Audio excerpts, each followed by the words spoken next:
Please repeat. नारायणं नमस्कृत्य नरं चैव नरोत्तमं देवीं सरस्वतीं व्यासं ततो जयम् उदीरयेत् नष्टप्रायेष्व भद्रेषु नित्यं भागवत सेवया भगवती उत्तम श्लोके भक्तिर्भवति नैष्ठिकी कृष्णाय वासुदेवाय देवकी नंदनाय च नंद गोपकुमाराय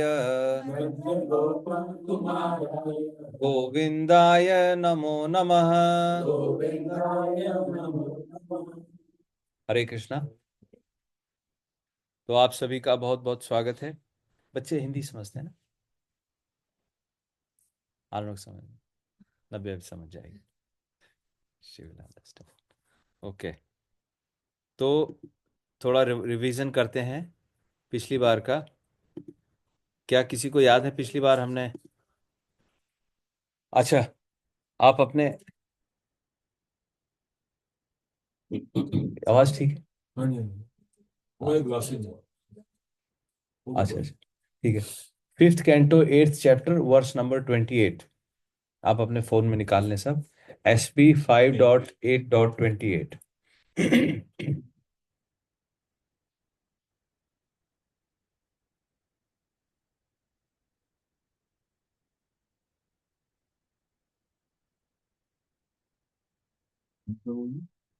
SB 5.8.28 गूगल सर्च करेंगे आप।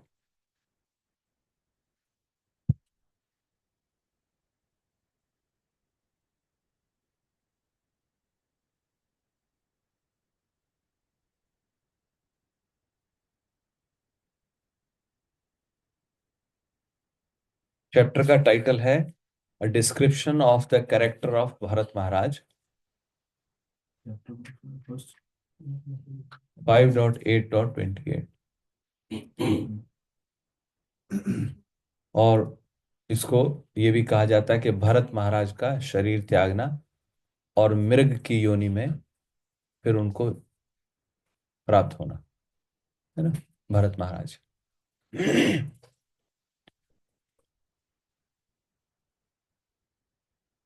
तो पिछली बार जब हमने एक हफ्ता पहले, लास्ट वीक हम लोगों का स्नान यात्रा था, उससे प्रीवियस वीक में हमने जो डिस्कस किया था उसमें मेन हाइलाइट्स किसी को याद है क्या हमने बात की थी उस वक्त? क्या हमने चर्चा किया था? भरत महाराज ने 10 मिलियन ईयर्स तक राज किया था हम्म। और फिर वो हाँ संन्यास लेके हाँ। गंदगी नदी के किनारे एक आश्रम में चले गए थे। यस वहाँ पे उन्होंने शिलाग्राम 40 ग्राम की पूजा करी थी। यस। और फिर आपने बताया था कि शिला प्रभुपाद ने अपने एक डिसाइपल डिवोटी को वो दिए थे शिलाग्राम, और फिर वहाँ से श्याम सुंदर जी की वो मूर्ति बनी थी। Yes yes. गुड। हाँ, तो ये आश्रम का नाम बता रही थी, कुल्हा आश्रम। Yes yes. गुड। हम्म। तो भरत महाराज ने 10 मिलियन ईयर्स तक उन्होंने राज्य किया। भगवान ऋषभ देव के बड़े बेटे थे वे, और उन्होंने विवाह किया, शादी करके उन्होंने। और उसके बाद फिर भरत महाराज ने राजपाट छोड़ दिया और उसके बाद वो खुला आश्रम में चले जाते हैं, जो कि गंडकी नदी के किनारे है। और गंडकी नदी कहाँ है? नेपाल में। नेपाल में आती है अभी, है ना। और वहां पे उन्होंने भगवान शालिग्राम की उन्होंने पूजा की, है ना। और वहां पे बताते हैं कि अभी भी यत्र भगवान हरिर आद्योपि, अभी भी इवन नाउ भगवान वहां पे प्रेजेंट है।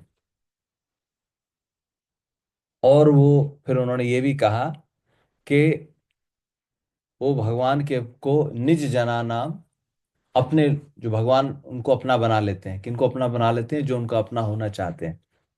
निज जना नाम वात्सल्येन, मतलब उनके ऊपर एक वात्सल्यता भाव रहता है भगवान का उन भक्तों के प्रति।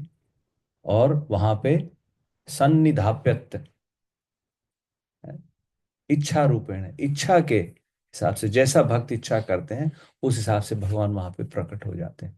तो इतनी पाइटी है उस स्थान की ना, वो बताते हैं। तो वहां पे जाके उन्होंने भगवान का भजन किया। और फिर हमने शालिग्राम जी का जो महात्म्य सुना था, हाँ नीतीश प्रभु जी, वो प्रभुपाद ही चैतन्य महाप्रभु ने, हाँ और वन ऑफ द सिक्स जो षड गोस्वामी से, श्री गोपाल भट्ट गोस्वामी, उन्होंने चैतन्य महाप्रभु को उनका एसोसिएशन प्राप्त हुआ।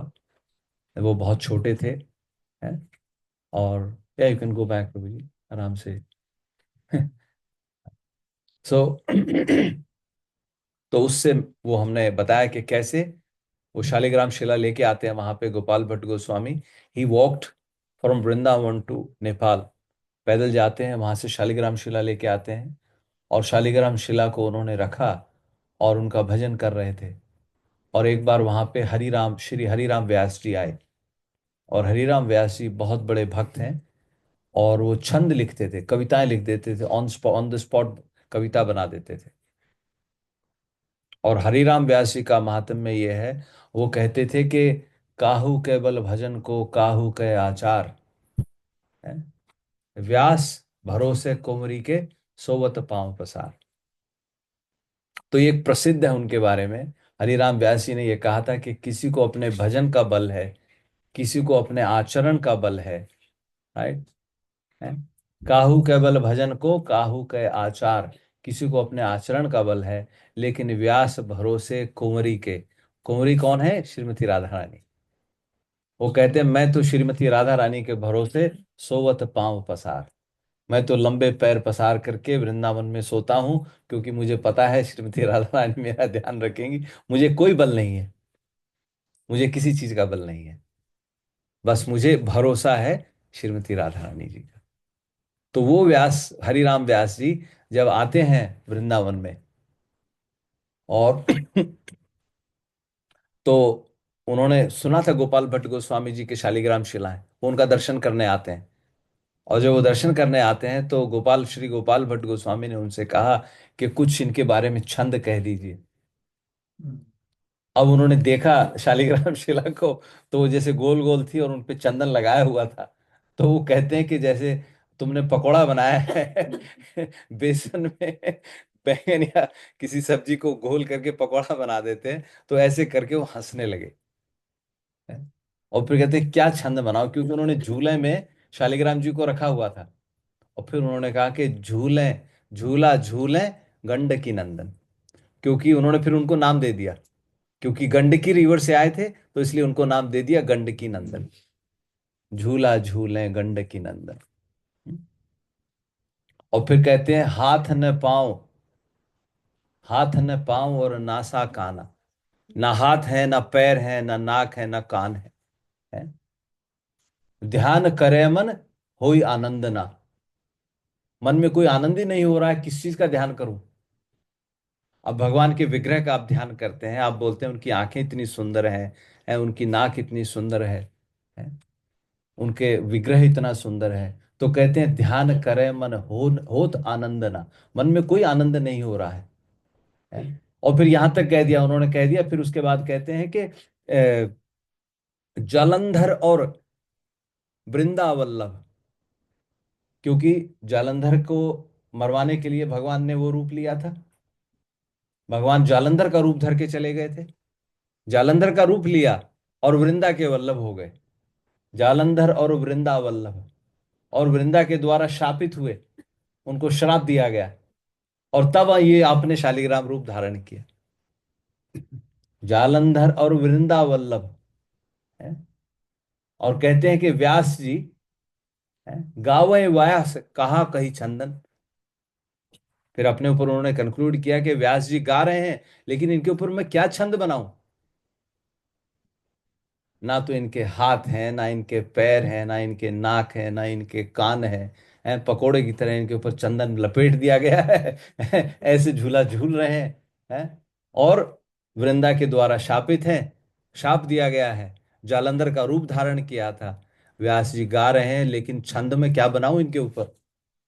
तो ऐसा कह के व्यास जी वहां से चले जाते हैं। अब उस व्यास जी कह के चले जाते हैं, तो उसके बाद क्या होता है। गोपाल भट्ट गोस्वामी जी को बड़ा चिंतन होता है, उनको मन में बड़ा ध्यान आता है कि मेरे भगवान हैं और मैं इनका कैसे श्रृंगार करूं। क्योंकि श्रृंगार करने के लिए कुछ तो हो, कपड़े बनाए कैसे बनाए, गहने बनाए कैसे पहनाए उनको। तो इस तरीके से वो सोचने लगे। और जब ऐसा सोच रहे थे, तो कहते हैं नरसिंह चतुर्दशी आ जाती है। नरसिंह चतुर्दशी पे उन्होंने भगवान को फिर से श्रृंगार किया। और चार वो बताए गए हैं वैष्णव उसमें। अगर उपवास के लिए, एकादशी तो उपवास करते ही हैं, लेकिन शास्त्रों के हिसाब से आचार्य बताते हैं कि चार और तिथियां उस पे उपवास फास्ट करना चाहिए। तो एक तो श्री रामनवमी बताया, एक श्री नरसिंह चतुर्दशी बताया, एक श्री जन्माष्टमी बताया, और श्री वामन द्वादशी। ये चार तिथि बताई हैं जिन पे वैष्णवों को एकादशी के in addition to Ekadashi fasting करते हैं। तो उन्होंने फास्ट किया था उस दिन नरसिंह चतुर्दशी पे, और फास्ट करके श्रीमद् भागवतम पढ़ रहे थे। श्रीमद् भागवतम में फिर नरसिंह भगवान का उपास टाइम आता है। उसमें जो सुखदेव गोस्वामी जब इनको बता रहे हैं परीक्षित महाराज को भगवान के बारे में, वो बता रहे हैं कि सत्यम विधातुम निज भृत्य भाषितम व्याप्तिम च भूतेश अखिलेषु च आत्मन अदृश्य अति अद्भुतम रूपम उद्वहन स्तंभे सभायाम न मृगम न मानुषम। तो उन्होंने कहा कि अपने भक्त के शब्द को सत्य साबित करने के लिए, टू प्रूव कि मेरे भक्त का वचन सत्य है, और ये भी साबित करने के लिए कि सब हर एक कण कण में भगवान व्याप्त है। अखिलेश्वर च आत्मना, सब जगह भगवान व्याप्त हैं। ऐसा उन्होंने रूप धारण किया, अदृश्य अति अद्भुतम, अद्भुत रूपम उद्वहन। ऐसा रूप उन्होंने, एक अद्भुत रूप धारण कर लिया जो कभी भी नहीं देखा गया था। और कहां से वो रूप प्रकट हो गया? स्तंभे सभायाम न मृगम न मानुषम। वो सभा में जो स्तंभ था, जो खंभा था, उसमें से भगवान प्रकट हो गए। और ना मृग हैं, ना तो पशु हैं, और ना मनुष्य हैं। और ऐसा रूप आपने धारण कर लिया। तो जब उन्होंने ऐसा सुना, तो ऐसा सोच के वो चिंता करते करते सारी रात यही सोचते रहे भगवान का, कि भगवान जब आपने अपने भक्त का वचन को सत्य साबित करने के लिए, to prove your devotees word true, you took that form. अब मैं भी आपका श्रृंगार करना चाहता हूं, तो आप भी ऐसा रूप क्यों नहीं धारण कर लेते, ताकि मैं आपको श्रृंगार कर सकूं, मैं आपको अच्छे अच्छे वस्त्र गहने पहना सकूं। तो ऐसा सोच के जब श्री गोपाल भट्ट गोस्वामी सोए, और सुबह जब उठ के उन्होंने दर्शन किए शालिग्राम शिला के, तो क्या हो गए? श्री राधा रमन जी। जो श्री राधा रमन जी का जो रूप अभी आप देखते हैं, दर्शन आते हैं, तो ये बताया गया है कि भक्ति की पराकाष्ठा, एक भक्त का अपने भगवान के प्रति जो कॉन्फिडेंस है, उसमें भक्त भगवान से शिकायत भी कर लेते हैं। They also complain to the supreme lord, उनसे मन की बात भी कह लेते हैं। और भगवान ने उसको वो सत्य साबित कर दिया। भगवान ने अगले दिन श्री राधा रमण, आप देखिए श्री राधा रमन जी के जो श्रृंगार है, जो दर्शन आते हैं, आप सब देखते होंगे कितना सुंदर सुंदर उनका श्रृंगार होता है। और उसमें एक स्पेशल ये है कि वो रात को सुलाने से पहले भगवान को लंगोट पहनाते हैं। वो लंगोट का श्रृंगार होता है, उसके भी दर्शन आते हैं। जो सोने से पहले के जो दर्शन होते हैं, वो ऐसे आते हैं। तो इस भाव से, तो वो शालिग्राम जी की महिमा है। तो पिछली बार हमने जब चर्चा की कि उस स्थान पे जा करके भरत महाराज जी ने भगवान की तपस्या की, साधना की है। तो अब आज के चैप्टर में हम सुनेंगे। अच्छा, और वहां पे जाके वो कहते हैं पूरी तरह से he became fully satisfied in engaging himself in the worship of the supreme Lord. Fully satisfied हो गए, निवृत्त, निर्वृत्त मतलब कोई उनके अंदर कोई आशा रही नहीं, विदाउट एनी, उनको वो हो गया है। और उगंड की नदी के बारे में बताया गया। तो आज के चैप्टर में अब बताएंगे भरत महाराज जी का अब डाउनफॉल हो जाता है। तो आज उसके ऊपर चर्चा करेंगे, ठीक है। उससे पहले ये श्लोक है तो इसको थोड़ा हम लोग रिसाइट करते हैं and then we will discuss.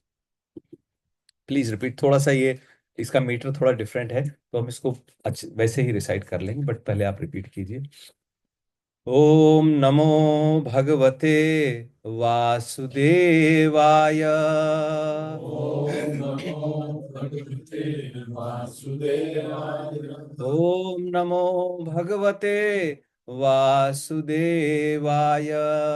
ओम नमो भगवते वासुदेवाय। ओम नमो भगवते वासुदेवाय। ओम नमो भगवते वासुदेवाय। तत्रापि हव आत्मनो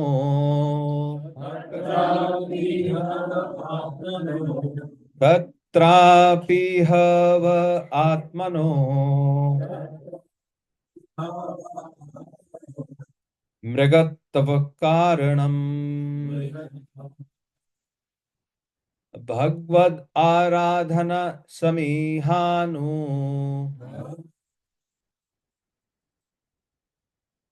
भगवद आराधन समीहानु भावेनानुस्मृतय भावेनानुस्मृतय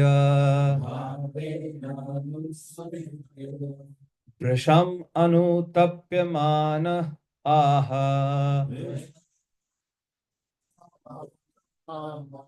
भृशम् अनुतप्यमान आह। Okay, word by word translation. Translation by Srila Prabhupada. शिला प्रभुपाद की प्लीज रिपीट। तत्र अपि, उस जन्म में। I'll get the English one, please. Okay.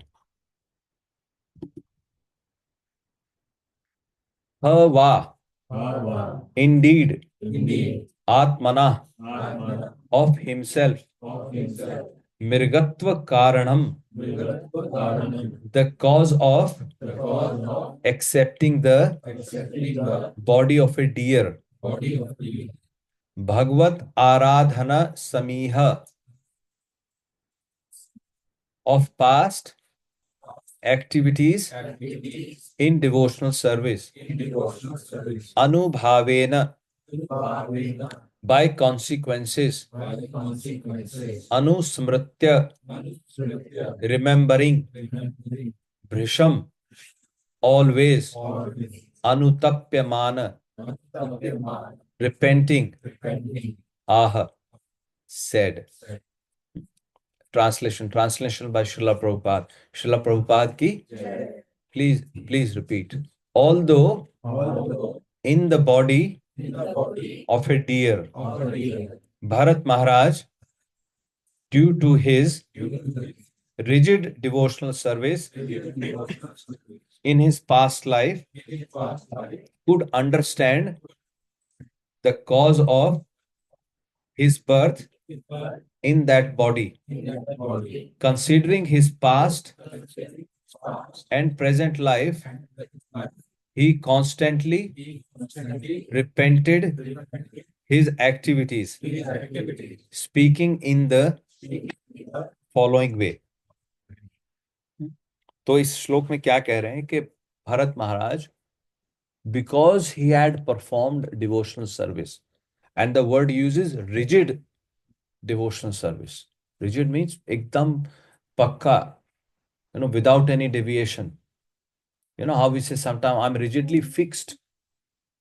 So he was fully fixed at that time. He performed the rigid devotional service because of his past devotional service. Even though he got the body of a deer, but because of the devotional service, he could still remember his past activities, right? He remembered and he constantly repented his activities, speaking in the following way. And he could also understand the cause of his birth in the body of a deer. See, so many times we all experience these situations in our life, right? And we realize something must have happened in my previous life, right? And this is the real cause, right? So similarly, but Bharat Maharaj, the most important point is, even though he was in the body of a deer, he could remember. जबकि जो पशु योनि है, पशु योनि कहते हैं सिर्फ भोग योनि होती है। मतलब वो दे आर अपने पिछले जो उनके लाइफ के जो कर्मा है उनको भोग रहे हैं। They don't have any intelligence. But in this time, in this lifetime, because of his rigid devotional service, he could remember, and he was lamenting.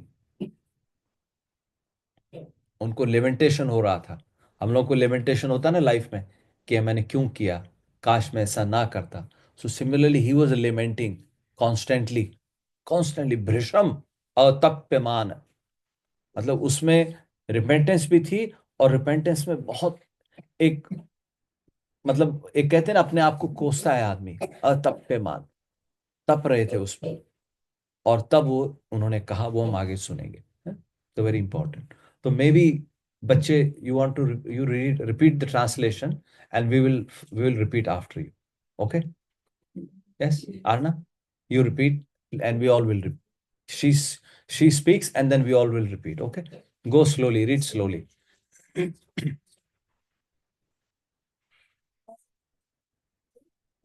Although in the body of a deer,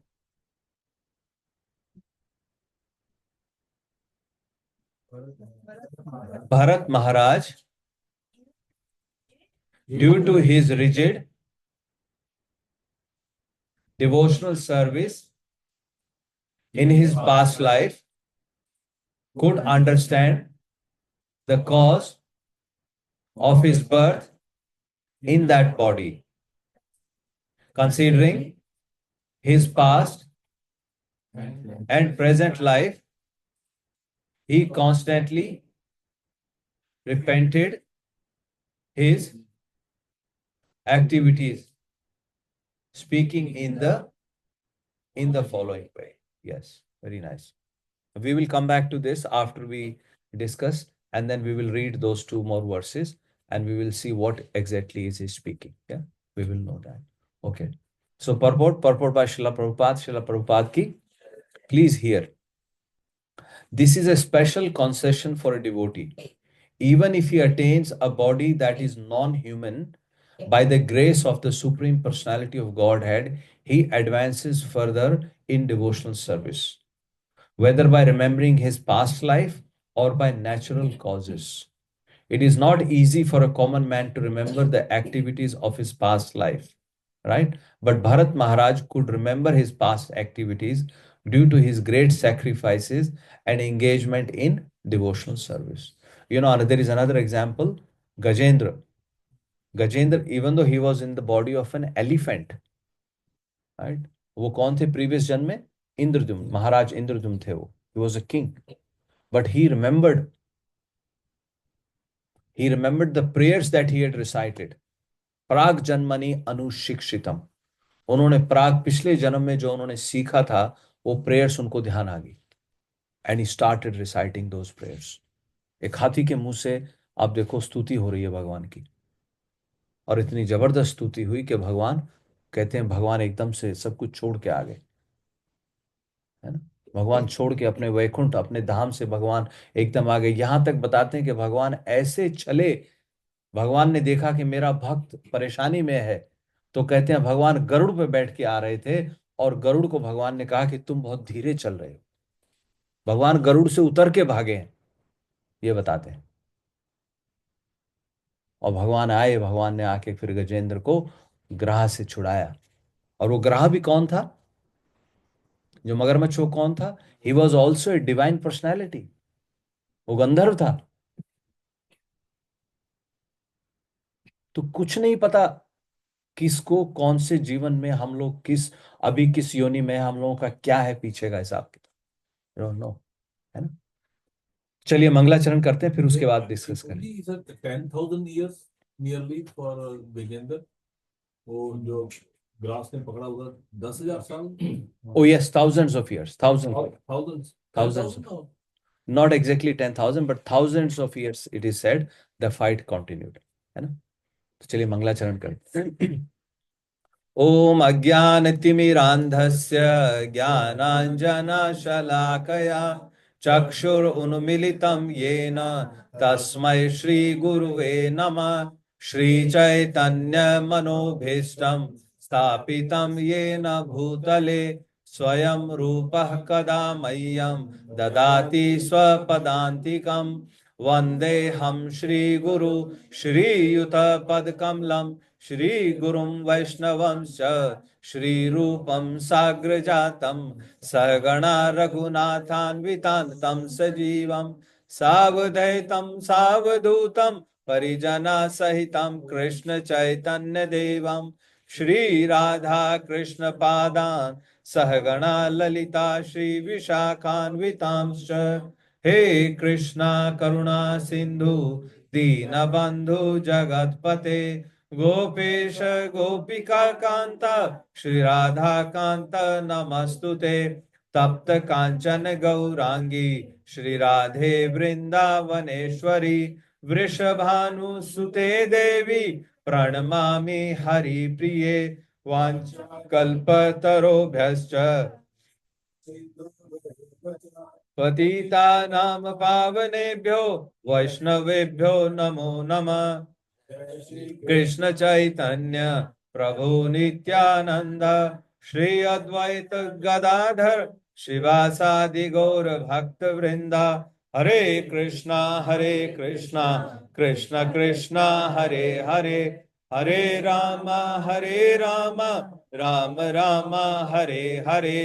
हरे कृष्णा कृष्ण कृष्णा हरे हरे हरे राम राम हरे कृष्णा कृष्ण कृष्ण हरे हरे हरे राम राम राम हरे हरे। भूतेर्महद्भिर्यैमा पुरो विभो निर्मायशेते यदमूष पुरुष भुङ्क्ते गुणांशो दश षोडशात्मकम् सोऽलङ्कसृष्ट भगवान् वचांसि मे। श्रीकृष्ण शरणं शरणागतं कथा अमृतं सतत पिबतं भक्ति वेदांत मार्ग पंथनम सर्वलोक ऋषिदेव जन्म प्रसन्नम सर्वलोक ऋषिदेव जन्म प्रसन्नम। हरे कृष्णा प्रभु जी एंड माता जी, may the supreme lord decorate my tongue, may the right words are spoken at the right time, and may we are all truly able to glorify the supreme personality of godhead Srila Prabhupada, Sarv Shri Guru Maharaj, and all the living entities. Hare Krishna. So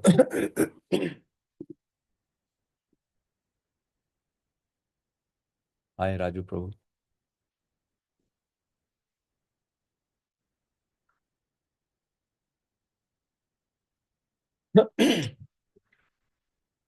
So description of the character of Bharat Maharaj. तो भरत महाराज फिर मैंने जैसे बताया कि भरत महाराज one में चले गए और वहां पे वो गंडकी नदी के किनारे शालिग्राम जी की सेवा करते थे और गंडकी नदी में स्नान करते थे और ऐसे उनका रूटीन चल रहा था। माता जी, if they want to go, they can go around, they can play. Yeah, we'll call them. Okay. You should message her. Your mommy can't message her. You message her and coordinate with her that I'm coming. Will you also be coming? Right? So you all make your small group and communicate with each other and invite them. Yeah. तो भरत महाराज गंडकी नदी के किनारे रह रहे थे और ऐसे शालिग्राम जी की सेवा करते थे, गंडकी नदी में स्नान करते थे पुलह आश्रम में। तो एक दिन भरत महाराज सुबह उठ के अपना जाप कर रहे थे। सुबह उनका मॉर्निंग जो रूटीन था उससे फ्री होकर के नहा धो के गंगा या गंडकी नदी के किनारे बैठे जाप करने लगे। और जैसे वो जाप कर रहे थे तो क्या हुआ, उन्होंने देखा है कि एक हिरनी, हिरन जो शी फीमेल हिरन, वो वहां पे आती है पानी पीने के लिए। और वो पानी पीने पीती है, और जैसे वो पानी पीने लगती है तो एकदम से देखती है कि कोई शेर की आवाज आती है जोर से।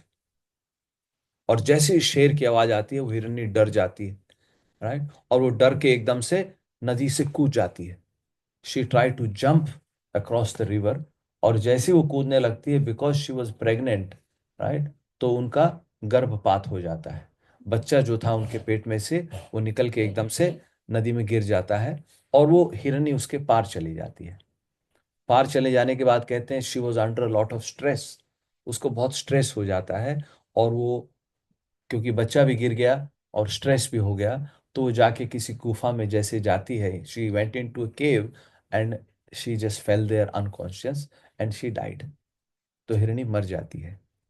अब आप देखें, एक हिरण का जीवन, उसको पानी पीना है, कितनी तकलीफ है।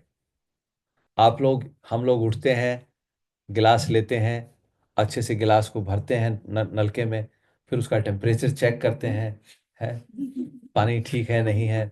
गर्मी है तो फिर है, या तो खुद बर्फ ले आते हैं या पत्नी को बोलते हैं अरे इसमें थोड़ा बर्फ डालो, है कितना पसीना आ रहा है, कितनी गर्मी हो रही है फिर कहीं पानी नहीं तो फिर कहते हैं नहीं नहीं पानी का मन नहीं, आज थोड़ा जूस लेकर के आओ, थोड़ा जूस पिया जाए। फिर जूस देखते हैं कि नहीं नहीं मेरा वाला फ्लेवर तो है ही नहीं यहाँ। तुम क्या करती हो, तुम्हें शॉपिंग का भी नहीं पता है, शॉपिंग करने जाती हो, जो पता है मेरा फ्लेवर खत्म हो गया वो लेके आना चाहिए। कितनी ऑप्शंस, कितनी सारी ऑप्शन। वहीं देखो एक हिरन है, उसको सिर्फ से मुश्किल उसको 1 मिनट का टाइम भी नहीं मिलता है। इधर देखती है कोई शेर ना आ जाए, कोई जानवर ना आ जाए, और फिर थोड़ा सा पानी पीती है, फिर इधर देखती है। क्या जीवन है। तो वो मर जाती है। अब इधर भरत महाराज अपना मंत्र जाप कर रहे थे, तो भरत महाराज ने देखा वो हिरन का बच्चा नदी में गिर गया और वो बहने लगता है। तो उनको दया आ जाती है, आउट ऑफ कंपैशन वो फिर नदी में जाके उस बच्चे को वहां से उठा लेते हैं, और उसको उठा करके वो उसका लुक आफ्टर करने लगते हैं। और लुक आफ्टर करने लगते हैं, लुक आफ्टर करते हैं, धीरे धीरे उसको अपनी गोद में बिठाते हैं, फिर उसको खिलाते हैं, फिर उसको हरी हरी घास खिलाते हैं। छोटा बच्चा था, धीरे धीरे वो बड़ा होने लगता है। अब जैसे जैसे वो बड़ा होने लगता है, कहते हैं भरत महाराज का उसमें मन धीरे धीरे अटैचमेंट बढ़ने लगती है? कैसा, क्योंकि संग करते हैं, अनुसंगेन,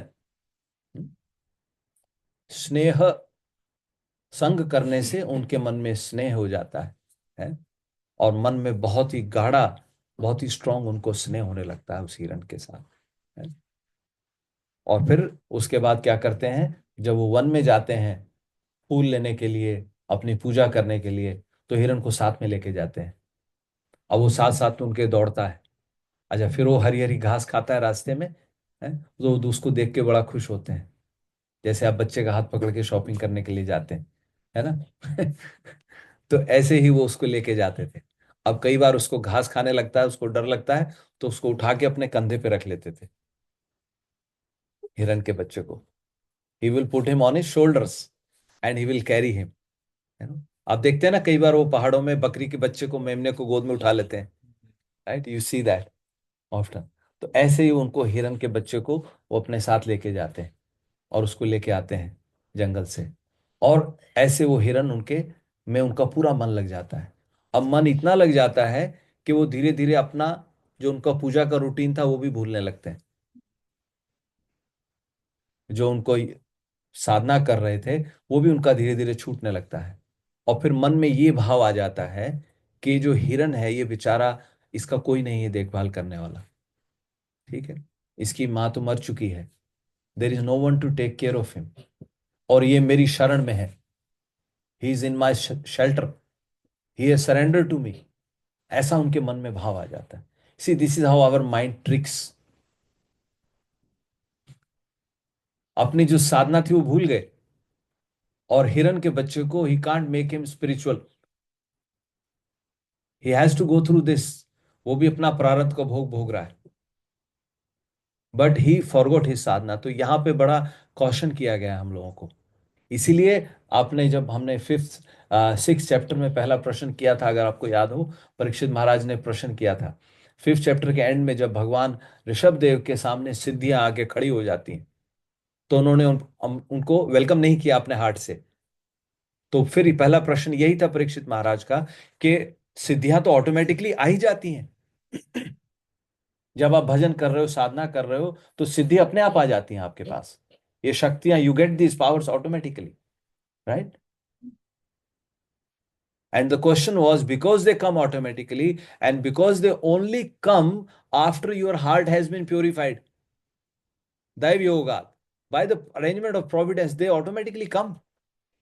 Then why did भगवान Rishabh Dev not accept them? भगवान ऋषभ देव ने उनको एक्सेप्ट क्यों नहीं किया? तो उसमें वो यही कहते हैं, जब सुखदेव गोस्वामी उसका उत्तर देते हैं, सत्यम उक्तम, राजन तुमने बिल्कुल ठीक कहा, ये सिद्धियां अपने आप आ जाती हैं, but our mind is so chanchal. उन्होंने कहा our mind is so flickery, because जो इंटेलिजेंट जो साधक होते हैं, उन्होंने यहां तक कहा कि उन्होंने कंपेयर किया माइंड को, इज लाइक जैसे एक हंटर अपने शिकार को छोड़ता नहीं है, उसको छोड़ेगा तो भाग जाएगा।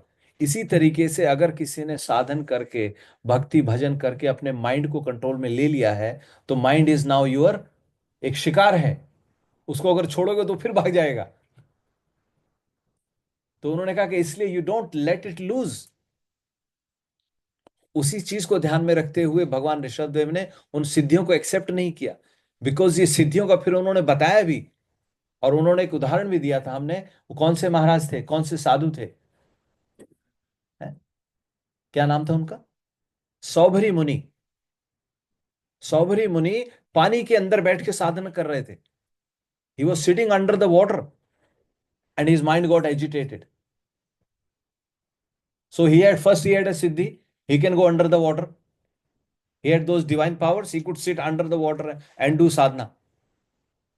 तो पहला तो ये उनका गड़बड़ हो गया। अब वहां के गए गए तो उन्होंने मछलियों को देखा, उनका मन उसमें वो हो गया, गड़बड़ हो गया। Then he came out and he decided to get married.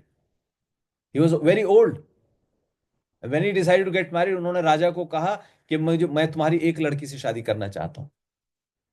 तो राजा ने कहा ये बुढ़ा आदमी, इसका दिमाग खराब हो गया है, ये शादी करना चाहता है। तो राजा ने उसको ट्रिक किया। राजा ने कहा महाराज, साधु जी ऐसा करते हैं, हम लोग स्वयंवर करते हैं, स्वयंवर में द गर्ल विल चूज। अब साधु का दिमाग और तेज हो गया, सौबरी मुनि को और गुस्सा आ गया। उन्होंने कहा ये मुझे बेवकूफ बना रहा है, स्वयंवर में कोई मुझे पसंद ही नहीं करेगी क्योंकि मैं बुजुर्ग हूं। फिर वो सिद्धियां देखो, फिर उनको नेगेटिव हो गई। उनके पास सिद्धि थी, तो he change himself into a very handsome young man. फिर सिद्धियों ने धोखा दे दिया। वो सिद्धि कहाँ यूज करनी थी, कहाँ यूज हो गई। और फिर एक नहीं, 50 लड़कियों से शादी कर ली। He married to all the daughters of the king, क्योंकि 50 लड़कियों ने उसको चूज किया। He was so handsome. तो किसकी गड़बड़ हुई? सिद्धियों की गड़बड़ हुई। So you have to be very alert. एक बार बताते हैं, एक बहुत बड़े मैथमेटिशियन थे। ही वेंट टू अमेरिका और people were glorifying him like anything.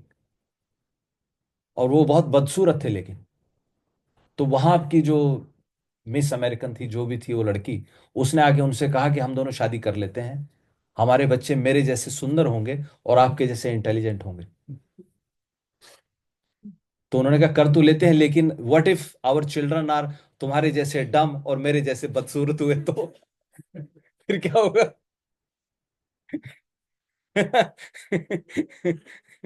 डम लाइक यू एंड बदसूरत लाइक मी, फिर तो वो बेचारे कहीं के नहीं रहेंगे। है ना? तो ये है सिद्धियों का कमाल। These सिद्धिज can ditch you. अगर वो उनके सौबरी मुनि के पास से सिद्धियां नहीं होती, तो ये कुछ करते ही नहीं फिर वो, या नहीं? अपना आराम से साधन करते, किसी के पास ऐसे सब चीजें। तो इसीलिए कहा गया है द माइंड ट्रिक्स अस।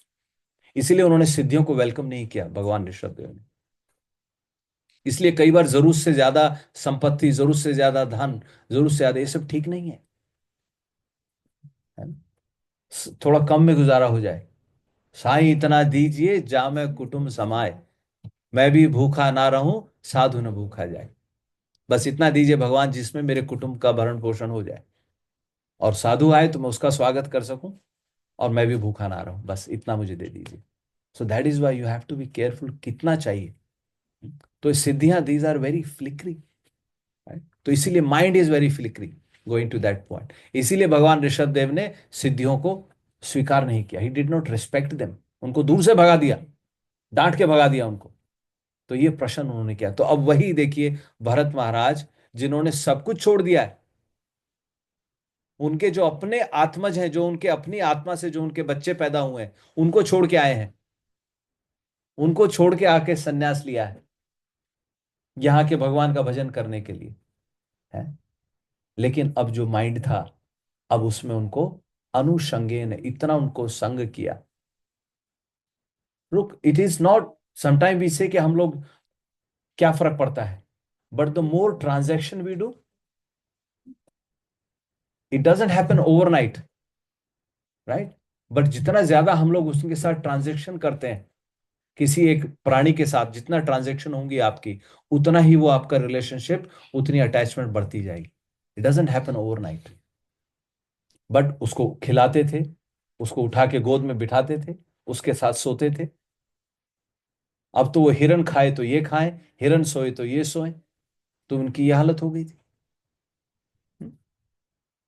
और उसको गोद में उठा के ले जाते थे, उसको कोई शेर ना खा ले, उसको कोई भेड़िया ना उसको ले जाए, इतना उसमें उनकी आसक्ति हो गई। और यहां तक अपना सब भजन भूल गए। और यहां तक कि अब उस हिरन को प्रिंस कहने लगे। असली जो प्रिंस थे उसको छोड़ आए थे, अब इसको प्रिंस कहने लगे, इसको राजकुमार कह के इससे बात करने लगे, तुम कैसे हो। तो उन्होंने अपनी भक्ति को नेग्लेक्ट कर दिया है। और कभी वो हिरन नहीं दिखता था तो बहुत परेशान हो जाते थे। अभी सडनली क्या हुआ, एक दिन वो हिरन गया जंगल में, या कहीं चला गया होगा, and he did not come back. हिरन वापस नहीं आया, तो इनको चिंता होने लगी भरत महाराज को। हिरन के बारे में सोचने लगे, कैसा होगा, कहीं किसी ने उसको, शेर ने या कहीं उसको जंगली कुत्ते ने उसको मार तो नहीं दिया। इस तरीके से चिंता करने लगे। अच्छा, फिर अपने आप को कर्स करने लगे। लेमेंटेशन, अब आप देखिए, लेमेंटेशन कहते हैं ना, लेमेंटेशन भी कई प्रकार की होती है। एक लेमेंटेशन धृतराष्ट्र करते थे, एक लेमेंटेशन भरत करते थे। धृतराष्ट्र क्या लेमेंट करते थे कि भाई मैं अंधा क्यों पैदा हो गया, मैं अंधा पैदा हो गया इस वजह से, नहीं तो मेरे बेटे को राज्य मिल जाता, इसको राज्य नहीं मिला। मेरी माँ ने आंख बंद क्यों कर ली जब व्यास जी सामने आए। और वहीं भरत, श्री भरत जी भी लेमेंटेशन करते थे। उनकी क्या लेमेंटेशन होती थी कि मेरी वजह से भगवान राम को वन में जाना पड़ा। अगर मैं नहीं होता तो शायद भगवान राम यहीं रह जाते। मैं नहीं होता तो मेरी माँ दशरथ महाराज से ये वर नहीं मांगती कि मुझे राज्य, मुझे वो युवराज घोषित किया जाए, राइट। एंड देन भगवान राम वुड बी हियर। सो उनकी लेमेंटेशन में भगवान से उनका प्रेम बढ़ रहा था, अटैचमेंट बढ़ रही थी। लेकिन धृतराष्ट्र की लेमेंटेशन में वही शरीर में, और अपने जो शरीर के मी एंड माइंड का जो उनका अटैचमेंट था वो बढ़ रहा था, बच्चों में, परिवार में लेमेंटेशन करते करते। और जितना ज्यादा लेमेंटेशन हो रहा था, उतना ज्यादा स्नेह बढ़ रहा था, है ना। वही लेमेंटेशन हमारे चैतन्य महाप्रभु का पास टाइम में आता है। एक बार चैतन्य महाप्रभु दर्शन करने गए, जगन्नाथ भगवान के दर्शन करते थे। एक पिलर है वहां पर, वहां से खड़े होकर चैतन्य महाप्रभु भगवान को देखते थे। एक बार चैतन्य महाप्रभु दर्शन कर रहे थे, इतनी भीड़ आ गई, और भीड़ में फिर देखा चैतन्य महाप्रभु के सेवक गोविंद ने, चैतन्य महाप्रभु को ध्यान ही नहीं था। उन्होंने मुड़ के देखा तो एक कोई महिला चैतन्य महाप्रभु के कंधे पे खड़ी हुई है। चैतन्य महाप्रभु के कंधे पे खड़ी होके वो जगन्नाथ भगवान के दर्शन कर रही है। और जैसे ही गोविंद भगवान के जो चैतन्य महाप्रभु के सेवक था उसने देखा, वो लगा उसको डांटने, नीचे उतरो, नीचे उतरो। तो चैतन्य महाप्रभु ने उसको देखा, और चैतन्य महाप्रभु उसको डांटने लगे, अपने सेवक को, कि तुम क्या कर रहे हो। और फिर चैतन्य महाप्रभु कहते हैं कि जितना आरत इसको है, जगन्नाथ मोरे नाही दीना। कि जितना इसको डेस्परेशन है कि भगवान जगन्नाथ के मैं दर्शन करूं, इसको यह भी ध्यान नहीं रहा कि मैं यहां खड़ा हूं, मेरे ऊपर चढ़ गई भीड़ में, उसको ध्यान नहीं रहा। चैतन्य महाप्रभु कंधे पे खड़े होकर वो दर्शन कर रही है। तो चैतन्य महाप्रभु ने कहा नहीं नहीं नहीं, मैं इसके पैर पड़ता हूं। और फिर तब चैतन्य महाप्रभु लेमेंटेशन कर रहे हैं, एता आरती जगन्नाथ मोरे नहीं दीना।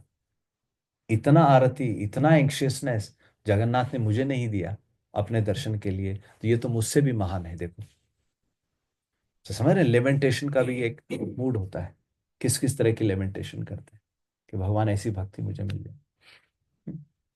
तो इस तरीके से अब यहां भरत महाराज लेमेंटेशन करते थे और वो ध्यान करते थे। अब वो हिरण जब नहीं आया तो फिर भरत महाराज अपने आप को कोसने लगे। उन्होंने कहा कि अरे, ये हिरण तो मेरे ऊपर डिपेंडेंट था, he had surrender to me, और ये बेचारा बिना मां का बच्चा है। And he was saying I am like a bad hunter. मतलब he is cursing himself for the disappearance of the deer. तो ऐसे कर करके वो बहुत चिंता में रहने लगे। उसके पैरों के निशान देखे पृथ्वी पर, मिट्टी में पैरों के निशान देखे हिरण के, उसको ढूंढने गए, उसको देख के बहुत खुश हो गए, उसको ग्लोरीफाई करने लगे कि देखो, तुम्हारे इसके पैरों की वजह से मिट्टी पवित्र हो गई है। हालांकि शास्त्र कहता है कि जहां पे हिरण के पैर के निशान होते हैं, वहां पे यज्ञ करने के लिए वो शुभ माना जाता है। तो इस तरीके से उसका ध्यान कर रहे थे कि वो आता था। फिर कई बार वो अपना जाप कर रहे होते थे तो हिरण आके उनको पीछे से अपने सींग से मारता था कि मेरे साथ खेलो। वो सब ध्यान करने लगे कि ये सब हो रहा था, और काश कहीं उसको किसी शेर ने मार लिया, खा लिया। तो इस तरीके से भरत महाराज बार बार लेमेंटेशन कर रहे थे। अब जो लेमेंटेशन कर रहे थे, कहते उनका समय आ गया और मृत्यु का समय आ गया, उनका शरीर छोड़ने का समय आया। अब जब उनका शरीर छोड़ने का समय आया तो कहते हैं भरत महाराज जमीन पे लेटे थे और प्राण निकलने ही वाले थे, और तब तक हिरण वापस आ गया था। हिरण वापस आ गया था, हिरण उनके पास बैठा था। हिरण भी उनको देख के लेमेंटेशन कर रहा था, परेशान हो रहा था, अरे ही टुक केयर ऑफ, इन्होंने मेरा इतना ध्यान रखा, ये जा रहे हैं। तो हिरण उनको देख के रो रहा था और ये हिरण का ध्यान कर रहे थे। और कहते हैं कि इस ध्यान में, ऐसा सब सोचते हुए इस ध्यान में भरत महाराज ने अपना शरीर त्याग दिया। और जब भरत महाराज ने, कहते हैं, अपना इस ध्यान में शरीर त्यागा है, तो ही गॉट अनदर बर्थ। और कहते हैं फिर उनको दूसरा बर्थ, ही एक हिरनी के बच्चे के रूप में उनको फिर से जन्म लेना पड़ा। और वहीं उसी स्थान के आसपास, उसी स्थान के आसपास ही उनको जन्म लेना पड़ा, वहां से थोड़ी सी दूर पर। तो इसीलिए अब ये जो भगवान कृष्ण ने चैतन्य उसमें कहा भगवत गीता में, यम यम व्यापी स्मरण भावम त्यजति अन्ते कलेवरम, तम तम एवेति कौन्तेय सदा तद भाव भावित। हे कुंती पुत्र, जिस जिस भाव में, जिस जिस मूड में वो शरीर को छोड़ते हैं, स्मरण भावम त्यजति अन्ते कलेवरम, अंत में जब शरीर को जिस जिस भाव से छोड़ते हैं, उसी भाव के अनुसार उनको अगला जन्म मिल जाता है, सदा तद भाव भावित। तो देखिए बिल्कुल प्रूव हो गया है। भरत महाराज ने उससे थोड़ी दूर पर, कहते हैं, उनका जन्म हुआ, और वहां पे he was born as a deer. लेकिन उनको बिकॉज ऑफ, क्योंकि उन्होंने, उनकी रिजिड डिवोशनल सर्विस थी, तो ही रिमेम्बर्ड, उनको पूरा अपना पिछले बार का याद था। और और उनका जो रूटीन था, कहते हैं, वो फिर कुछ टाइम वहां पे रहे, फिर उन्होंने अपनी माँ को छोड़ दिया। हिरण के बच्चे की बात की जा रही है। उन्होंने अपनी माँ को छोड़ दिया और उस पर्वत से छोड़ करके वो बच्चा फिर यहीं आ गए पुलह आश्रम पर, जहां पे उन्होंने शरीर छोड़ा था। ये भी एक और बताते हैं, इसीलिए कभी किसी, अभी किसी से बात हो रही थी, और आचार्य भी बताते हैं, हमारे, हमारी जिस परिवार में आसक्ति होती है, we take birth in that family again. अगर मनुष्य जन्म के हिसाब से काम किए हैं तो ह्यूमन बॉडी मिलती है, और मनुष्य जन्म, जी बताइए। क्वेश्चन है।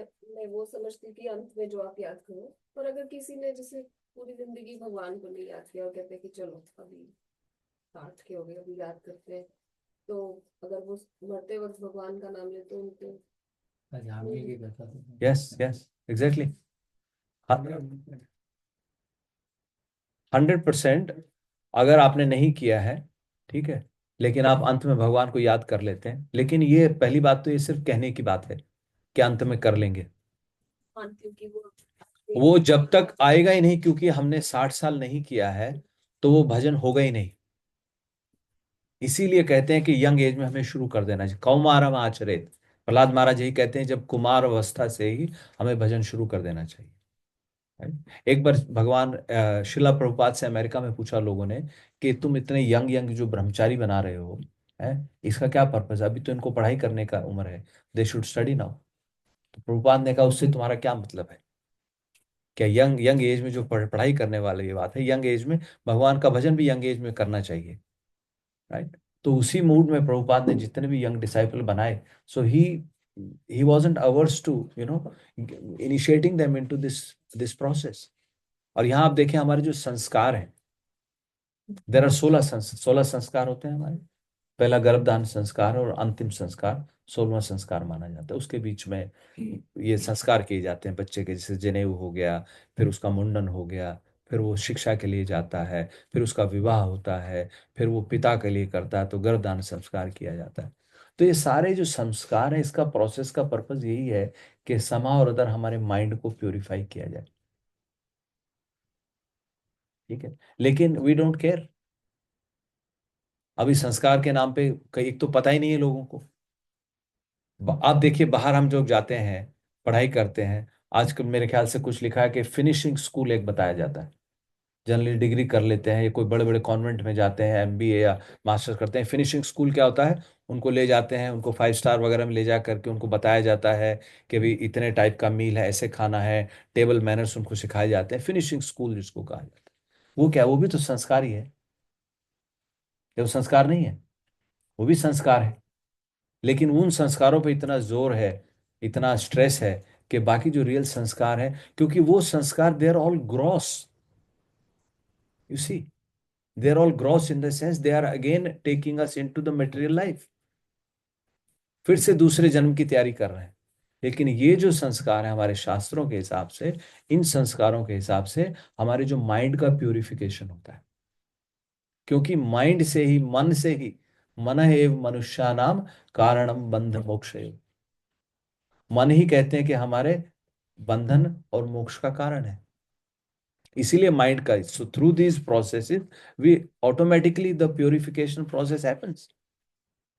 Otherwise you can't control the mind just like that, right? इसीलिए प्रभुपाद ने बताया कि आप 16 माला करें। आप देखें, अगर आप 16 माला एक बार कर लेते हैं, दिन भर आपके मुंह में हरि नाम चलता रहेगा, चलता रहेगा। Unconsciously you will be chanting the holy names, unconsciously. So that is the whole purpose behind this. आप समझ रहे हैं? Unconsciously you becoming Krishna consciousness without any extra endeavour. आपको फिर एंडेवर, प्रयास करने की जरूरत नहीं है, ऑटोमेटिकली आपके मुंह से निकलेगा। वेर इन दिस केस हम लोग सोचते हैं कि 60 तक हम लोग एंजॉय कर लें या 50 तक एंजॉय कर लें, जब तक भी शरीर में सामर्थ्य है। नहीं। तभी भक्ति विनोद ठाकुर कहते हैं, सामर्थ्य थाकीते काय हरि ना भजिलो हाय, आसन्न काले ते कीवा करी। जब शरीर में सामर्थ्य थी तब तो भजन नहीं किया, जब आसन्न, जब मृत्यु का समय आएगा तब कैसे करेंगे? कहते भगवान को फूल चढ़ाते हो, आप मुरझाया हुआ फूल नहीं चढ़ाते ना, फ्रेश चढ़ाते हो। तो जब तुम्हारी बॉडी में जान नहीं है तो उसको यंग एज में अपने आप को अर्पण करो। देखिए, very nice, this is such a nice realisation. Also in chanting, Yeah. you do your chanting when you're fresh, when you wake up, not at the late night when you are done with all your chores. Not Yeah. today. Give your fresh. Yeah, yeah.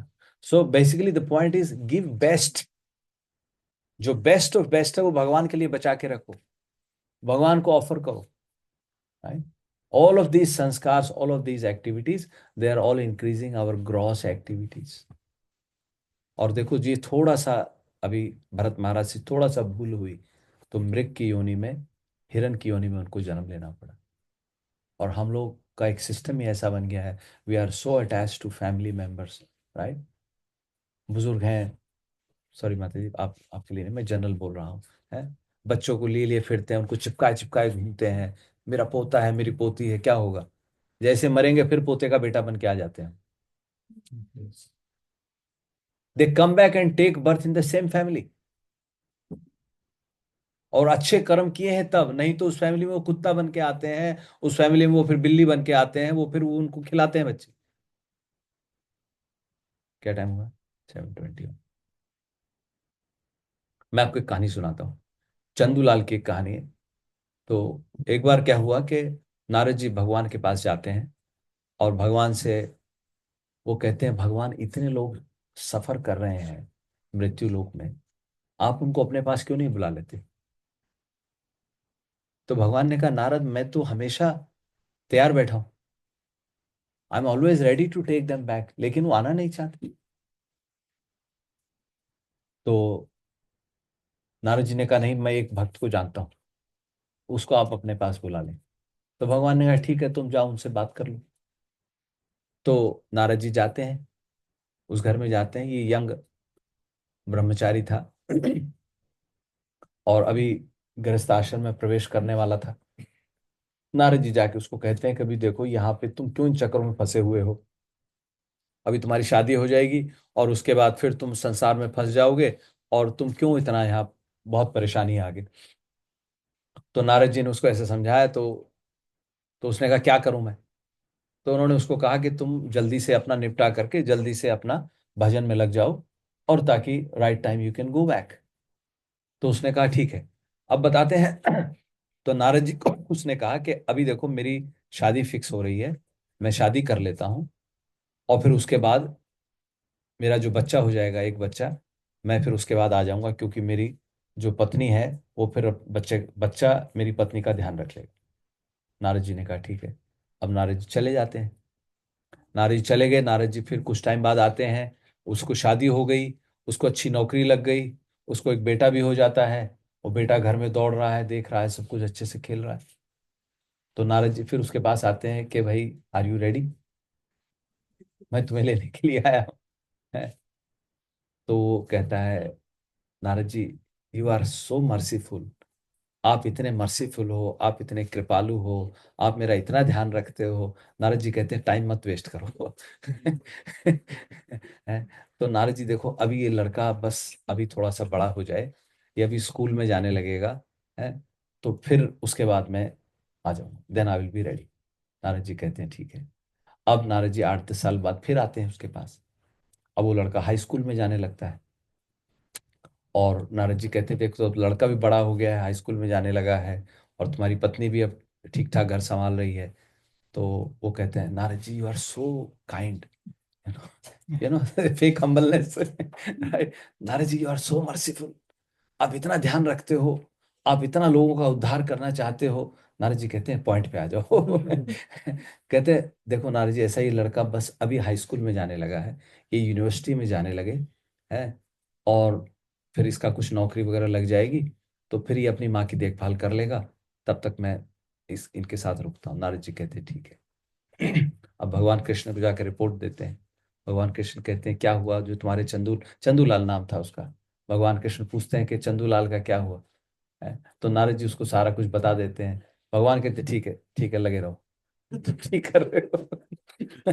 अब अब उसके बाद नारद जी देखते हैं कि लड़का university में जाने लगा है, और उसकी नौकरी भी लग गई है। फिर नारद जी फिर आते हैं उसके पास।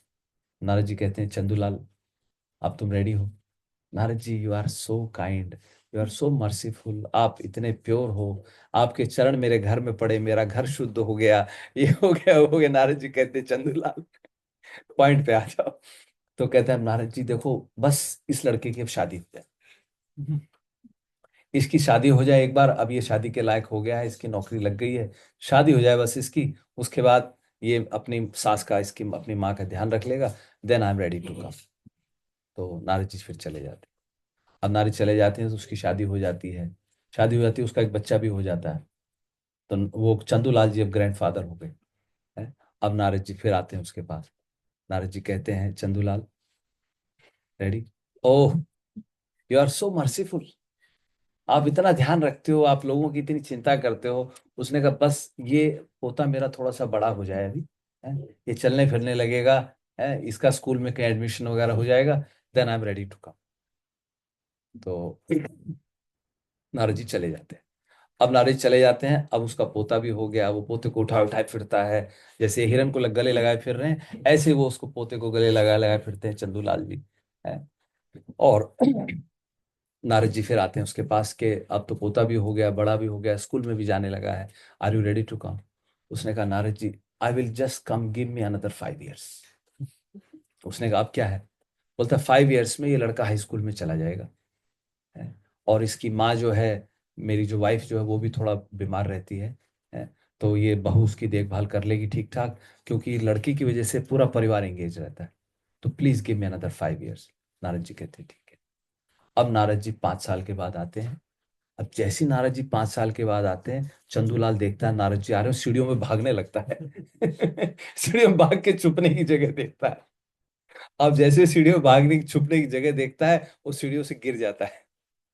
सीढ़ियों से गिर जाता है और चंदूलाल के प्राण निकल जाते हैं। चंदूलाल मर जाता है, और इधर से जैसे उसकी पत्नी को पता लगता है, सबको पता तो था ही, वो सब फिर नारद जी के पीछे भागते हैं कि भगाओ इसको यहाँ से, इसने हमारे घर का सारा गड़बड़ कर दिया, इसकी वजह से हमारा पति मर गया, मेरा पिताजी की मृत्यु हो गई। इस तरीके से वो उसको कहते हैं। अब इतनी बात हो जाती है, तो अब नारद जी फिर जाते हैं भगवान कृष्ण के पास। भगवान कृष्ण ने कहा देखो नारद, मैं तो तैयार हूँ, है। अब कहाँ है वो तुम्हारे जो भक्त चंदूलाल, वो आने वाला था। तो फिर नारद जी सारी कहानी बताते हैं भगवान को, और फिर कहते हैं भगवान मैं क्या करूं? भगवान कृष्ण ने कहा चंदूलाल, मैं तो अभी भी रेडी हूँ। नहीं, नारद जी को कहते हैं मैं अभी भी रेडी हूँ, अगर तुम उसको अभी भी जाके पूछो तो मैं उसको एक्सेप्ट कर लूंगा। नारद जी ने कहा पर अब वो कहाँ है? तो भगवान कृष्ण कहते हैं ये जो उस घर के सामने जो कुत्ता बैठा है, वही चंदूलाल है। तुम उसको जाके अगर पूछो, मैं तो अभी भी रेडी हूँ, क्योंकि तुमने कहा था आप इनको वापस क्यों नहीं लेते हो। तो नारद जी आते हैं, और नारद जी उसको, कुत्ते को शक्ति दे देते हैं ताकि he can talk and he can understand. तो नारद जी आके उससे पूछते हैं चंदूलाल कैसे हो? कहता, कौन? फिर नारद जी उसको याद दिलाते हैं कि देखो तुम पिछले जन्म में ऐसे ऐसे थे, और मैं तुम्हें तब कहता था, तुमने मेरी बात नहीं सुनी, देखो अब तुम कुत्ता बन के यहाँ रह रहे हो। उन्होंने कहा look, I have spoken to Bhagwan Krishna, he is still ready to accept you, do you want to come with me? उसने कहा मैं कैसे आऊं यहाँ से? नारद जी ने कहा कैसे आऊं? अभी तू कुत्ता है इधर, लोग तुझे आते जाते जूता मारते हैं, तू किसी घर के सामने रोटी लेने जाता है, वहां तेरे को जूते पड़ते हैं, तू अभी भी कह रहा है मैं कैसे आऊं? नारद जी ने कहा अब क्या समस्या है? उसने कहा लुक, ये मेरे बेटा बेटी मूवी देखने गए हैं, और घर के दरवाजे अभी भी अच्छे से लॉक नहीं। अब कोई चोर आएगा यहाँ चोरी कर लेगा, है। जो मेरा पैसा था वो सारा पैसा हमारी अलमारी में दबा हुआ है, उसको सारा याद आ गया, है। उसने कहा अब चोर घुस गए तो चोरी हो जाएगी, है। अब मैं क्या करूं? तो कहते हैं नारद जी ने फिर अपना सिर पकड़ लिया, और सिर पकड़ के फिर भगवान के पास गए, और भगवान को फिर सारी कहानी बताई। तो भगवान ने कहा मैं क्या करूं बताओ, मैं तो रेडी हूं आने के लिए, but they don't want to come. So the moral of the story is, because we are so attached, we get so attached to all these possessions, to all our family members, right? और जो हमारा विवेक है, जो हमारा intelligence है, it goes into the wrong place. कहते हैं ना कि बिनु सत्संग विवेक न हुई। तो विवेक क्या है? Vivek is sense of discrimination. Discrimination not in the bad sense, but sense of discrimination को विवेक कहा गया, so that you can discriminate. अब भरत महाराज थे भाई, ही ही सब कुछ परिवार छोड़ के आ गए, but now he is taking himself responsibility for the deer. जंगल में कितने सारे डियर हैं, कौन उनको देख रहा है? क्या कोई किसी को बचाने आ रहा है? जंगल में कितने जंगली जानवर हैं, आप डिस्कवरी चैनल देखो, आपका दिमाग घूम जाएगा। वो शेर उसको पकड़ के खा रहा है, वो शेर को मार रहा है, कोई हिरण को मार रहा है, कोई हाथी को मार रहा है, कितना सब चल रहा है, राइट?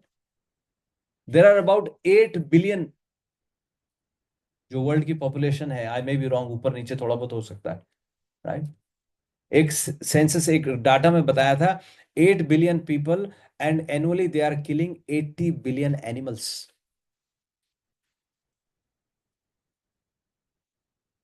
राइट, जो मुर्गा है, बकरी, जो भी जिसको खा रहे हैं। And how many are vegetarian? Hardly 4% population is vegetarian, hardly 4%। तो सब कहां जा रहा है? कंपैशन कहां गया उसमें? पीछे मैं आपको बता रहा था, अभी भारत का ही आया था कि स्टेट में कितने वेजिटेरियन कितने नॉन वेजिटेरियन है, बट मेरे ख्याल से उड़ीसा का आ रहा था, वहां पे बता रहे थे 99% नॉन वेजिटेरियन है। आई थिंक राजस्थान या पता नहीं कौन सा स्टेट था जिसमें सिर्फ 80% नॉन वेजिटेरियन थे, बाकी सब का नंबर मतलब 90s में है, 90s में नॉन वेजिटेरियन है 90%। फिर गुजरात गुजरात हो सकता है। तो this is the census, so where is that compassion? तो यही हो रहा है, जैसे प्रभुपाद ने बताया, आज जिस मुर्गे को तुम मार रहे हो, अगला वो मुर्गा फिर आपको मार के खाएगा। जो बलि देते थे, जो उसका भी शास्त्र में यही बताया, जो हमारे दुर्गा पूजा में बलि दी जाती है, उसमें यही कहा जाता है कि मैं आज आपको मार रहा हूं, अगले जन्म में आप मुझे मार लेना। That is the process. I am killing you now, you kill me in my next life. If they want to satisfy their tongue, tongue taste के लिए, जिसको नॉनवेज खाने का शौक है, अगले जन्म में वो आपको मारेगा। और उस नियम में बस चल रहा है, मारा मारी चल रही है सब कुछ। So that's where the samskara comes, to understand the purity of the mind, जो सेंस ऑफ डिस्क्रिमिनेशन है, और वो संस्कार होगा एंड थ्रू सत्संग। इसलिए रामायण में वो यही कह रहे हैं, बिनु सत्संग विवेक न होई, और ते ही बिनु हरि कथा, बिना सत्संग के हरि कथा में मन नहीं लगेगा, और बिनु हरि कथा मोह न भागे। आपका जो मोह है, जो इल्यूजन है, वो नहीं जाएगा बिना हरि कथा के। That is the process, right. छिंदंति कोविदास्तस्य को न कुर्यात कथा रतिम। श्रीमद् भागवतम में सूत गोस्वामी जी हरि कथा की महिमा बताते हुए कह रहे हैं, छिंदंती, ये जो है, इसको एक यद अनुध्यासना युक्ता, हरि कथा को एक तलवार बताया गया है। भगवान की हरि कथा को एक तलवार बताया गया है। उस तलवार से कर्म ग्रंथि निबंधनम, उसी तलवार से जो ग्रंथि है, कर्मों की ग्रंथि, उसको काटा जा सकता है। और कर्म क्या है? हमने पिछली बार थोड़ा सा उस पर ध्यान डाला था। कर्म और कुछ नहीं है, this is all our mind, you know. All of the lot of karmas you are doing through mind. मन से आप इतने सारे कर्म कर रहे हैं, वो भी कर्म में गिना जाता है। Not just you have to physically do the karma. सर्व कर्म खिल पार्थ ज्ञाने परिसमाप्यते। जो सारे कर्म है हे पार्थ, वो ज्ञान से समाप्त हो जाते हैं। अगर ज्ञान हो जाए तो ज्ञान रूपी तलवार से, भगवान की कथा रूपी तलवार से, ये कर्म ग्रंथि को काट दिया जाता है। वो कर्म ग्रंथि क्या है? जो नॉट्स है हमारे हार्ट में, ये करना है, ये करना है, उसका ये लिया है, उसका वो लिया है। So all of these that forms a granthi, and that becomes the reason for our rebirth. Rebirth क्योंकि जो मेंटल अटैचमेंट है, मेंटल अटैचमेंट होगी, शरीर छोड़ते वक्त वैसा ही ध्यान आएगा, शरीर छोड़ते वक्त वैसा ही ध्यान आएगा, उसी तरह की आपको बॉडी मिलेगी। फिर आप दूसरा कर्म करोगे, तो बस वही मृत्यु सागर कहा गया है, वही मृत्यु रूपी संसार है। आ रहे हैं, जा रहे हैं, आ रहे हैं, वही हमारा पुनर्जन्म का कारण बन जाता है। So it is that mental attachment. So through सत्संग, थ्रू हरि कथा, तो यही कह रहे हैं कि हरि कथा से ये कर्म ग्रंथि, इसको काटा जा सकता है, राइट। तो कौन इस कथा में रुचि नहीं करेगा? कौन ऐसा मूर्ख होगा वो इस कथा में रुचि नहीं करेगा? कौन भगवान के नाम को सुनना नहीं चाहेगा? And this is automatic process. Through hearing process automatically हमारा हार्ट प्यूरिफाई होने लगता है। All of the desires, they start getting clarified the more we hear. And then, to your point, if somebody cannot remember Krishna at the time of death, Krishna says, I will remember you. अगर आप मुझे याद नहीं कर सकते, अगर उनकी मानसिक स्थिति कुछ ऐसी होगी, भगवान आपको याद करेंगे। है? देखो, भगवान युद्ध भूमि में खुद पहुंच गए। भीष्म पितामह तीरों के शैया पे लेटे थे, भगवान खुद पहुंच गए वहां पर। युधिष्ठिर, भीम, अर्जुन सबको लेकर के भगवान कृष्ण, बहाना क्या बनाया कि युधिष्ठिर को ज्ञान दिलवाना है भीष्म पितामह से। और फिर भीष्म पितामह ने कहा, आप रुको भगवान, आप रुको, जब तक मैं शरीर छोड़ रहा हूं आप यहीं पे रुके रहो, मैं आपको देखता रहूं। है? आप मेरे आंखों के पथ में आप मेरे आ जाइए। देखिए, जहां भी, मतलब उसका मतलब क्या है, जहां भी देखूं मुझे बस कृष्ण ही दिखे, आप ही दिखें। जहां भी मेरा ध्यान जाए, जहां भी मेरा मन जाए, बस आप ही मुझे दिखते रहे। है ना? तो इस तरीके से दिस इज द प्रोसेस। तो भरत महाराज इतना हिरण के बच्चे में इतना आसक्त हो गए, और भरत महाराज जब शरीर छोड़ा, तो शरीर छोड़ते हुए कहते हिरण साथ में बैठा था, हिरण भी रो रहा था, ये भी हिरण का ध्यान कर रहे थे, और उनको हिरण का ही जन्म मिल गया। हिरण का जन्म मिल गया, थोड़ा दूर थे पुलह आश्रम से, और कहते हैं जन्म लेने के बाद वो फिर यहाँ आ गए, उसी पुलह आश्रम में आ गए।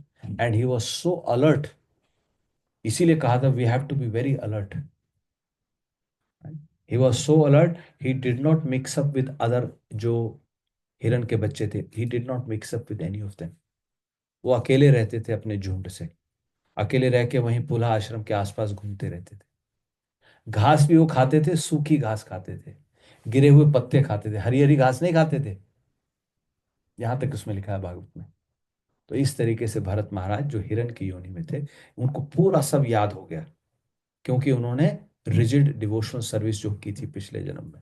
तो भगवान की कृपा से उनको अपना पूरा जन्म याद था, और उनको ये भी हो गया कि मैंने ऐसा क्यों किया।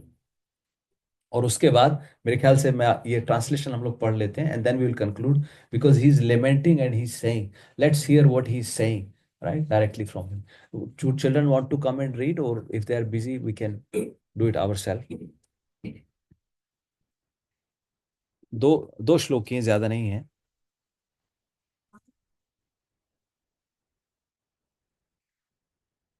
Let's hear his lamentation, वो क्या lamentation कर रहे हैं। So verse number 29, 30 and 31, only 3 verses bit. Arna, you want to, you're Arna, right? I get confused. Navya is Choti.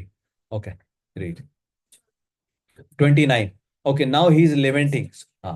Let's please hear. Or we repeat. Let it become our lamentation also. Right? You lead and we repeat after you. Okay? Translation. Translation, just the translation, yes. In the body of In the body of our dear Bharat Maharaj began lament. misfortune, What misfortune! I have fallen from the path of the self-realized. I gave up my real son's wife and home to advance in spiritual life. And I took shelter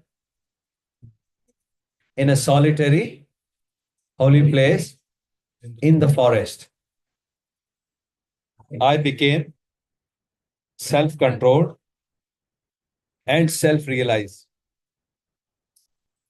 And I engaged constantly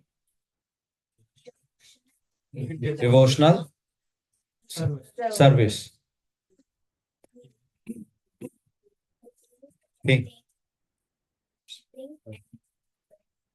Hearing, thinking, chanting, worshipping, and remembering the Supreme Personality of Godhead, Vasudeva. I was successful in my attempt, so much so that my mind was always absorbed in devotional service. However, due to my personal foolishness, my mind again became attached, this time to a deer. Now I have obtained the body of a deer and have fallen far from my devotional practices. Yeah, he further continues. Okay, so that was his lamentation actually.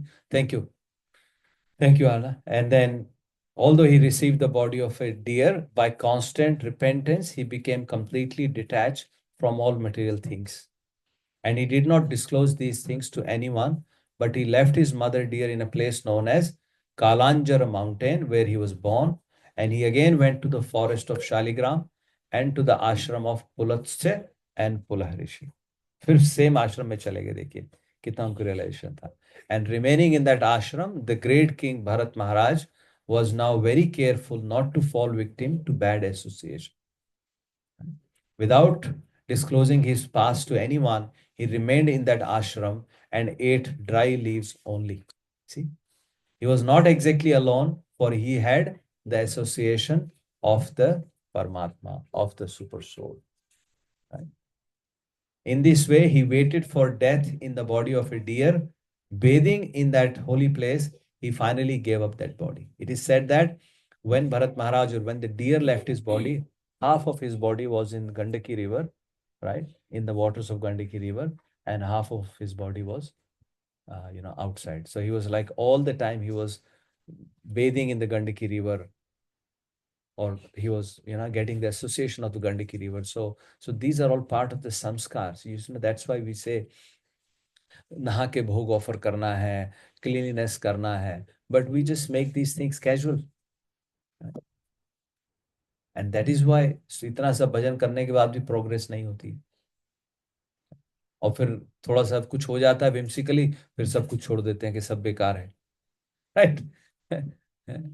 भूखे भजन ना होए गोपाला, ले लो अपनी कंठी माला. रखो अपनी कंठी माला, भूखे भजन नहीं होगा हमसे, ले लो. So with that move, okay, so we'll stop now. Yeah. ग्रंथराज Shrimad Bhagavatam की, श्रील प्रभुपाद की, श्रील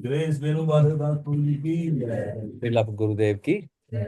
अच्छा प्रभु जी, नरेंद्र प्रभु, रवि प्रभु, सीमा माता जी, प्रिया माता जी, will take your leave now. हम लोग यहाँ आरती करेंगे, और आपके लिए शुभकामना करेंगे, और फिर आपसे बात होगी अगली बार. हरे कृष्ण हरे कृष्ण. हरे कृष्ण प्रभु, थैंक यू. हरे कृष्णा माता जी. हरे कृष्णा रवि प्रभु एंड प्रिया माता जी.